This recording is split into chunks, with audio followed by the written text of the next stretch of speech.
It's day 142 of 66 and 26.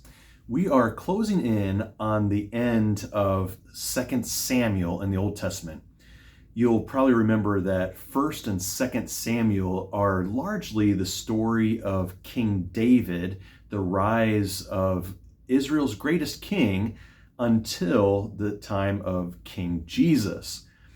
But what we've seen in the story so far is a king we think is going to be the hope of all Israel. He has expanded the borders of Israel. He has elevated a righteous kingship, and God has promised David that he will never cease to have a king from his line on the throne that will last forever, an enduring dynasty. And then we get to 2 Samuel 11, and that is the story of David's tragic and devastating fall from grace, his adultery with Bathsheba, the murder of her husband, and then David's household just descends into chaos, violence, and brokenness. What we see in our reading from last week is the rebellion of David's son Absalom, and David fleeing Jerusalem, going across the Jordan River to the land of the Gibeonites and the land of the Israelites that is across the east side of the Jordan River. And now in the reading today, we start in 2 Samuel 18, where David's son Absalom is killed. And then we see David returning to Jerusalem, but broken and sad and grieving.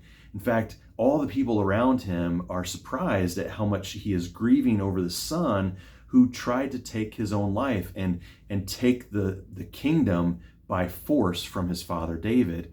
But David is grieving for Absalom until David's general Joab convinces him that the nation needs you, David, and he then returns to his duties of honoring the people who come to him for advice. Then in chapter 20, there's one more rebellion that really rounds out and finishes off the timeline of King David. We don't see any more new material about King David until the very beginning of 1 Kings, when we see the last days and death of David. But the timeline, the new material about David ends at the end of chapter 20 in 2 Samuel. And the last section of 2 Samuel, and that begins in our reading today with chapter 21 and 22, we see actually a broader remembrance of David's reign as king over Israel, as we see the Gibeonites avenged in chapter 21, and then David recalling the songs of praise that he sang to the Lord, including the Psalms, and so we see that in chapter 22. So we see the end of the kingship, or the height of David's kingship in chapter 20 of 2 Samuel, and then a reflection that begins on the final years of David's life, remembering back to other times of King David's reign.